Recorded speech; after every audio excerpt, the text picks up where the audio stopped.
Bonsoir mes amis. Avez-vous déjà ressenti le besoin de paraître quelqu'un d'autre pour plaire? Avez-vous déjà eu l'impression que pour séduire, il fallait jouer un rôle, suivre des stratégies précises, appliquer des règles dictées par d'autres, notamment par les coachs en séduction?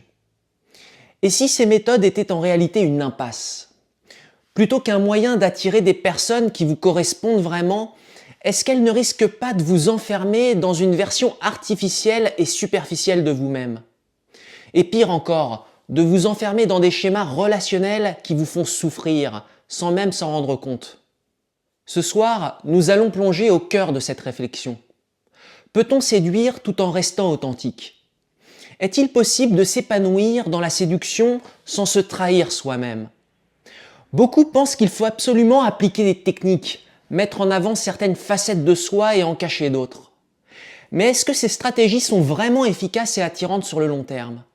Dans cette vidéo, je vais vous montrer pourquoi l'authenticité peut être votre plus grand atout en séduction. Et surtout comment concilier votre nature avec les dynamiques sociales et relationnelles dont il faut tenir compte. Nous verrons aussi quelles erreurs éviter et pourquoi c'est l'expérience concrète qui vous aidera à séduire et plaire naturellement.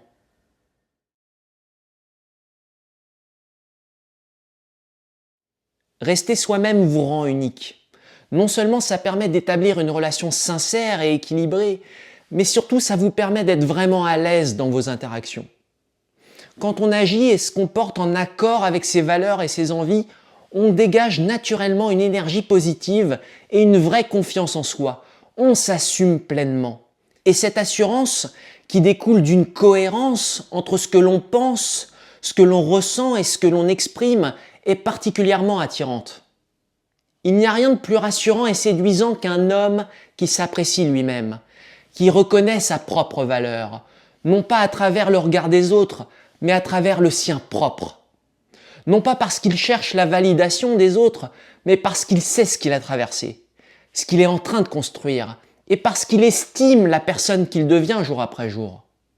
Si vous avez conscience de votre propre évolution, de vos réussites, de la force que vous avez développée au fil du temps, alors pourquoi chercher à être quelqu'un d'autre? Le piège, c'est de vouloir plaire à tout prix. Beaucoup adoptent des comportements ou des attitudes qui ne leur ressemblent pas, persuadés que c'est ce que l'autre attend d'eux. Mais ça se sent à 100 mètres quand vous n'êtes pas vous-même. La réalité, c'est que séduire, c'est pas chercher à rentrer dans un moule, c'est pas essayer de correspondre à une image idéalisée par les hommes, les femmes ou la société. Ce qui crée une véritable attraction, c'est la sincérité mêlée à l'authenticité. C'est cette capacité à être aligné avec soi-même. D'autant plus que c'est cette attitude qui va attirer à vous les bonnes personnes.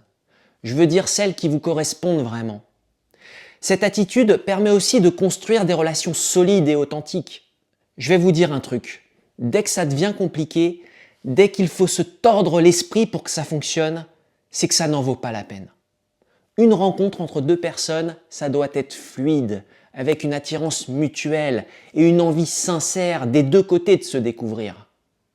Il faut aussi comprendre une chose essentielle. La séduction ne doit pas être tournée vers l'autre en premier lieu, mais vers soi-même. Trop souvent, on agit en fonction de ce que l'autre veut voir ou entendre, au lieu de se concentrer sur ce qui nous fait du bien à nous-mêmes, ce qui nous rend fiers de nous-mêmes. Pour séduire durablement, il faut d'abord se séduire soi-même, être satisfait de qui on est, de la façon dont on se comporte, de l'image alignée avec nous-mêmes qu'on projette. C'est ça qui crée une confiance naturelle. Un rayonnement puissant qui attire les autres sans effort, sans calcul. Notre rayonnement intérieur, c'est ça qui compte le plus. Et pour rayonner, il faut d'abord se valoriser, se connaître et agir en accord avec qui on est réellement. Rester soi-même, c'est aussi refuser de se conformer à des règles absurdes imposées par la société ou certaines tendances en matière de séduction. Je vais vous donner un exemple. On entend souvent dire qu'il ne faut jamais répondre trop vite à un message, sous prétexte que ça vous ferait passer pour quelqu'un de trop disponible, de trop needy. Mais ce genre de stratégie n'introduit que de la peur et de la manipulation dans la communication. Pourquoi se torturer avec ces calculs inutiles? Si vous avez envie de répondre immédiatement, faites-le. Si vous préférez prendre votre temps, prenez-le. Détachez-vous de ce que pensent les autres. Vous ne vivez pas pour eux et eux ne vivent pas pour vous. Ne vous torturez pas vous-même. Ce qui compte, c'est d'être aligné avec vos propres envies et votre propre rythme, pas avec des règles artificielles qui vont peut-être fonctionner un temps, mais qui seront vite éclipsées par votre vraie nature. Et là, nouvel échec, même schéma. Quand on reste fidèle à soi-même, on attire naturellement les bonnes personnes. Si vous recherchez une relation basée sur l'authenticité, vous devez être authentique dès le départ. C'est en étant vrai que l'on crée une connexion sincère et durable, et non en jouant un rôle qui finira tôt ou tard par s'effondrer.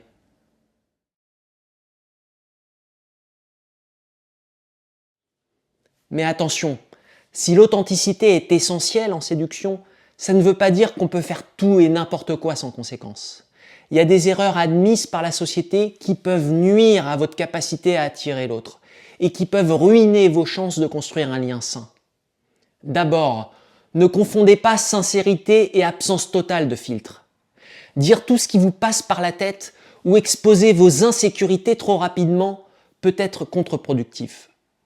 La séduction est un équilibre entre dévoilement et mystère. On a tous des failles, c'est normal, c'est humain. Mais tout mettre sur la table dès le début, sans retenue, peut donner l'impression d'un manque de stabilité émotionnelle. Et naturellement, ça peut faire fuir. Ensuite, l'hygiène et l'apparence sont non négociables. C'est pas qu'une question d'attirance, c'est avant tout une question de respect et de considération pour soi-même. Comment voulez-vous qu'on vous respecte et qu'on vous apprécie si vous ne vous respectez pas vous-même? Vous vous en rendez compte? Comment vous pouvez vous plaindre de ne pas être attirant sans un minimum vous observer et vous critiquer vous-même, sans un minimum vous corriger? Quand je dis qu'il faut être naturel, ça ne veut pas dire qu'il faut se négliger. Une personne qui se laisse aller, qui ne fait aucun effort vestimentaire, qui ne taille pas ses poils là où il faut, qui ne se lave pas, qui sent mauvais ou qui a une haleine de chacal, vous pouvez quand même imaginer l'effet que ça produit. Et ceci, peu importe votre niveau de confiance. Ces erreurs sont éliminatoires, directes. C'est du bon sens et vous ne pouvez vous en vouloir qu'à vous-même. L'hygiène et la tenue ne sont pas des sujets à prendre à la légère. C'est du respect envers soi-même, point. Respect de soi et aussi de considération pour la personne en face. Comprenez que même si je prône l'authenticité, on vit avant tout en société. Et la société a des normes et des attentes implicites. C'est comme ça. Certaines règles sont ancrées depuis des décennies, voire des siècles. Même Balzac en parlait dans ses romans, qui datent du 19e siècle. Ne pas respecter ces règles, c'est prendre le risque de se marginaliser aux yeux des autres. Je dis pas que c'est mal, par-delà bien et mal, mais si vous voulez pas faire un minimum d'efforts, ne vous plaignez pas. Et aussi, faites attention à votre comportement. Par exemple, les erreurs que j'ai pu commettre plus jeune, ne parler que de soi, faire preuve d'arrogance, ça va devenir très vite lassant, d'autant plus que ça peut renvoyer à l'autre votre besoin compulsif de vous mettre en avant pour combler l'appréciation que vous n'arrivez pas à vous donner à vous-même. Je parlais que de ma personne parce que je m'appréciais pas moi-même au fond. Je quémandais la validation de l'autre et ça marche pas comme ça. Être intrusif, indiscret, trop envahissant, ça met mal à l'aise, ça peut devenir oppressant. Puis l'importance de l'expression, ne pas savoir construire une phrase, manquer de tact, avoir un langage corporel fermé ou maladroit, même adopter un regard persistant. Vous savez, ça fait des dégâts, ça crée une très mauvaise impression. C'est l'expérience qui parle malheureusement, ou heureusement parce que ça m'a permis quand même de me corriger au fil du temps. Vous pensez peut-être que dans ces occasions, vous ne faites qu'exprimer votre personnalité, mais comprenez que l'autre peut le percevoir autrement. Il y a des exigences sociales minimales, un minimum de normes dans les interactions qu'il faut connaître et maîtriser. Sinon, ça complique très vite les choses. Une autre erreur courante, ignorer le ressenti de l'autre sous prétexte d'être authentique. Dire tout ce que vous pensez sans filtre, imposer vos idées, ne pas prêter attention aux réactions de l'autre, c'est le meilleur moyen de se faire rejeter. L'authenticité ne doit jamais être une excuse pour un manque de tact ou d'empathie. Faites gaffe à l'intransigeance. Être soi-même ne veut pas dire ignorer l'impact de ses paroles et de son comportement, ni manquer de les assumer. Une séduction réussie repose sur un échange, sur une dynamique confiante qui incite l'autre à se dévoiler. Et c'est à vous de mettre en place cette dynamique. Vous en êtes responsable. Et surtout, il faut comprendre une chose essentielle. Peu importe le nombre de vidéos de coaching en séduction que vous regardez, peu importe le nombre d'articles que vous lisez, c'est sur le terrain que ça se joue. On ne devient pas meilleur en séduction en vivant son existence dans sa tête ou en consommant du contenu sur YouTube de manière passive. C'est l'expérience, les rencontres, les erreurs et les ajustements qui vous permettent d'affiner votre approche et de vous corriger. C'est vos actions dans le réel qui vont révéler vos atouts et vos failles. C'est ça qui vous fera vraiment progresser. Regarder des vidéos YouTube, c'est une bonne chose, mais c'est sûrement pas suffisant. Et c'est en faisant des erreurs par nous-mêmes qu'on comprend ensuite l'importance de les éviter. Apprendre par l'échec, c'est le moyen le plus efficace pour ajuster son comportement et pour comprendre ce qui fonctionne et ce qui ne fonctionne pas. Plus vous interagissez avec les autres, plus vous devenez conscient de ce qui est perçu positivement et de ce qui peut poser problème. L'important, c'est d'agir puis d'observer, d'analyser et d'apprendre continuellement pour trouver un équilibre entre votre individualité et les codes sociaux qui imprègnent les relations. Ce n'est qu'en agissant que vous allez pouvoir déployer tout votre potentiel.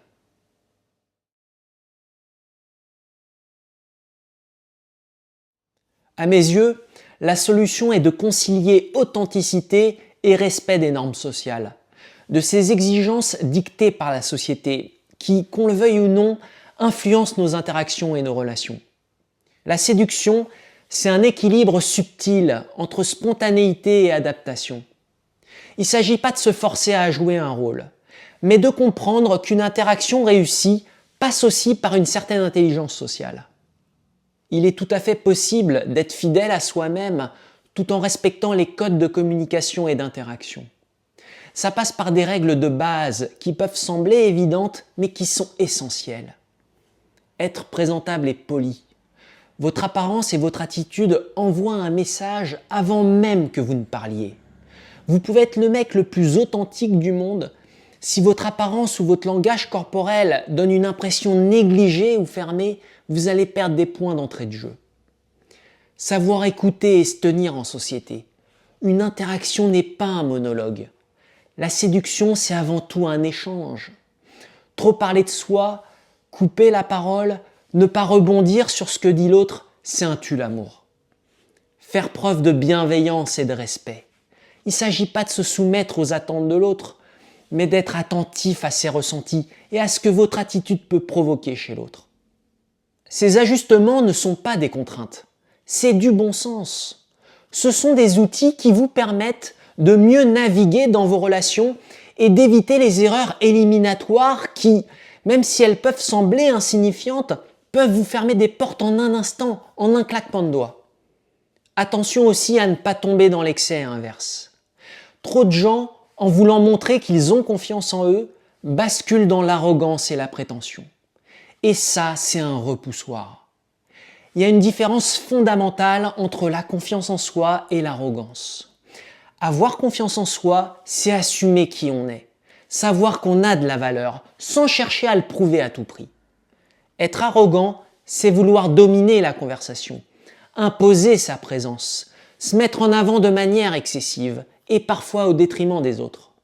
L'arrogance tue l'attraction, parce que l'arrogance est en réalité un moyen de masquer un manque de confiance en soi. Se vanter, chercher à impressionner, c'est une erreur monumentale.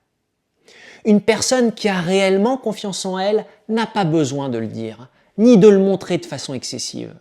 La vraie assurance, c'est être à l'aise avec soi-même et ce qu'on devient, sans avoir besoin de validation extérieure, ni de se placer au-dessus des autres. L'humilité est séduisante. L'idéal, c'est donc de cultiver votre unicité, d'être aligné avec votre personnalité, tout en faisant les ajustements nécessaires pour interagir harmonieusement avec les autres.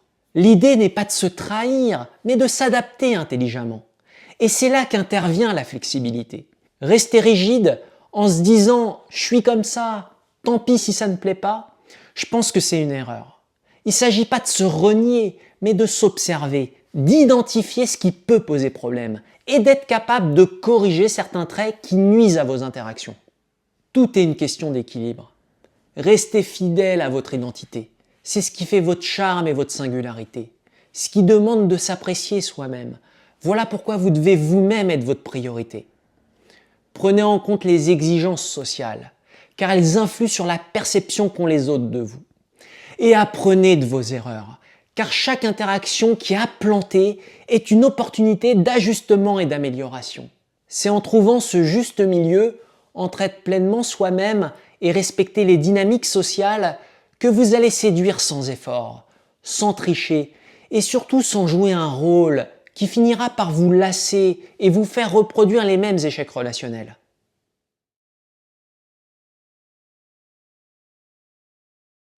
En fin de compte, séduire tout en restant soi-même, non seulement c'est possible, mais c'est aussi la meilleure façon de construire des relations solides et épanouissantes. L'authenticité attire, car elle reflète une vraie confiance en soi et une stabilité émotionnelle rassurante. Mais attention, ça ne signifie pas qu'il faut ignorer les codes sociaux ou les attentes de l'autre. Séduire, c'est pas seulement être soi-même, c'est aussi savoir interagir intelligemment. Trouver un équilibre entre son individualité et les ajustements nécessaires à une bonne communication est indispensable pour créer une vraie connexion. Et surtout, rappelez-vous que la séduction est un apprentissage constant. L'expérience, les essais, les erreurs, c'est sur le terrain que vous allez progresser. Plus vous ferez des rencontres, plus vous comprendrez ce qui fonctionne vraiment et plus vous affinerez naturellement votre comportement et votre manière d'être en relation avec l'autre. Alors retenez bien ceci, soyez vous-même, mais la meilleure version de vous-même. Et surtout, séduisez d'abord pour vous, pas pour les autres. C'est en vous satisfaisant pleinement, en cultivant votre propre bien-être, que vous deviendrez naturellement attirant aux yeux des autres. Je vous souhaite une excellente soirée et je vous dis à très bientôt sur la chaîne.